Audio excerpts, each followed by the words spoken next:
بسم اللہ الرحمن الرحیم۔ السلام علیکم۔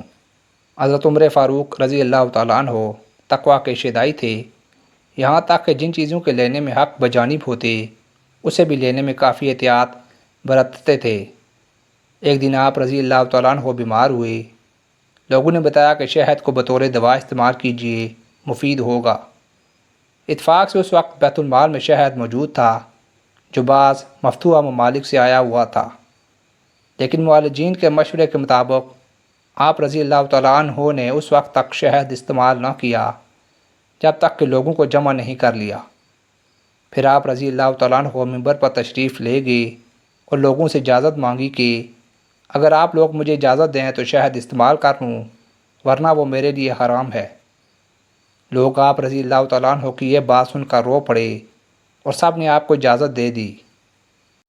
پھر بعض لوگ ایک دوسرے کو یہ کہتے گئے کہ عمر تمہاری تمام خوبیاں اللہ تعالیٰ کے لیے ہیں۔ آپ رضی اللہ تعالیٰ عنہ نے اپنے بعد آنے والے خلفاء کو تھکا دیا۔ عبداللہ بن عباس رضی اللہ تعالیٰ عنہ سے روایت ہے کہ حضرت عمر فاروق رضی اللہ تعالیٰ عنہ کے راستے میں حضرت عباس رضی اللہ تعالیٰ عنہ کے پرنالے کا پانی گرتا تھا۔ ایک مرتبہ جمعہ کے دن حضرت عمر رضی اللہ تعالیٰ عنہ کپڑے پہن کر گھر سے نکلے۔ اتفاق سے اس دن حضرت عباس رضی اللہ تعالیٰ عنہ کے گھر کوئی جانور ذبح کیا گیا تھا۔ جب عمر رضی اللہ تعالیٰ عنہ پرنالے کے نیچے پہنچے تو خون آلود پانی آپ رضی اللہ تعالیٰ عنہ کے اوپر گرنے لگا۔ حضرت عمر فاروق رضی اللہ تعالیٰ عنہ نے پرنالے کو کھارنے کا حکم دے دیا اور واپس ہو گئے۔ ان کپڑوں کو اتار کر دوسرے کپڑے زیب تن کیے، پھر آئے اور لوگوں کو نماز پڑھائی۔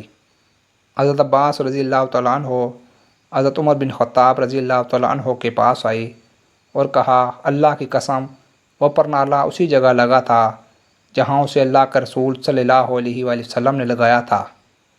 تو حضرت عمر فاروق رضی اللہ تعالیٰ عنہ نے حضرت عباس رضی اللہ تعالیٰ عنہ سے کہا، میں آپ سے زور دے کر کہتا ہوں کہ میری پیٹھ پر چڑھ کر پرنالے کو اسی جگہ لگا دیں جہاں رسول اللہ صلی اللہ علیہ وآلہ وسلم نے لگایا تھا۔ چنانچہ حضرت عباس رضی اللہ تعالیٰ عنہ نے ویسا ہی کیا۔ حسن بصری سے روایت ہے کہ ایک مرتبہ سخت گرمی کے دن حضرت عمر رضی اللہ تعالیٰ عنہ سر پر اپنی چادر ڈالے ہوئے باہر نکلے۔ آپ رضی اللہ تعالیٰ عنہ کے قریب سے گدھے پر سوار ایک غلام کا گزر ہوا۔ حضرت عمر فاروق رضی اللہ تعالیٰ عنہ نے کہا، اے غلام، اپنے ساتھ مجھے بھی بٹھا لو۔ غلام گدھے سے اتر کر نیچے آ گیا اور کہا، اے امیر المومنین، آپ سوار ہو جائیں۔ آپ رضی اللہ تعالیٰ عنہ نے فرمایا، نہیں، تم آگے سوار ہو، میں تمہارے پیچھے بیٹھتا ہوں۔ کیا تم مجھے نرم ملائم جگہ پر اور خود کو سخت جگہ پر بٹھانا چاہتے ہو؟ چنانچہ آپ رضی اللہ تعالیٰ عنہ غلام کے پیچھے سوار ہو گئے اور اسی حالت میں مدینے میں داخل ہوئے، اور لوگ آپ رضی اللہ تعالیٰ عنہ کو تعجب بری نگاہوں سے دیکھ رہے تھے۔ سنان بن سلمہ خزلی سے روایت ہے کہ میں بچوں کے ساتھ نکلا، ہم سب سبز کھجور چن رہے تھے، اتنے میں حضرت عمر فاروق رضی اللہ تعالیٰ عنہ بھی آ گئے۔ ان کے ہاتھ میں درہ تھا۔ جب بچوں نے آپ رضی اللہ تعالیٰ عنہ کو دیکھا تو باغ میں منتشر ہو گئے، لیکن میں کھڑا رہا۔ میرے تہبند میں کچھ کھجوریں تھیں جن کو میں نے اکٹھا کیا تھا۔ میں نے کہا، اے امیر المومنین، یہ کھجوریں ہوا سے زمین پر گری پڑی تھیں۔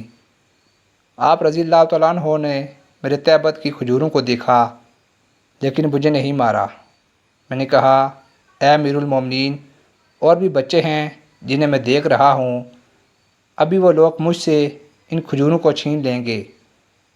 آپ رضی اللہ تعالیٰ عنہ نے فرمایا، نہیں، ہرگز نہیں، چلو میرے ساتھ چلو۔ پھر آپ رضی اللہ تعالیٰ عنہ مجھے لے کر میرے گھر والوں کے پاس آئے۔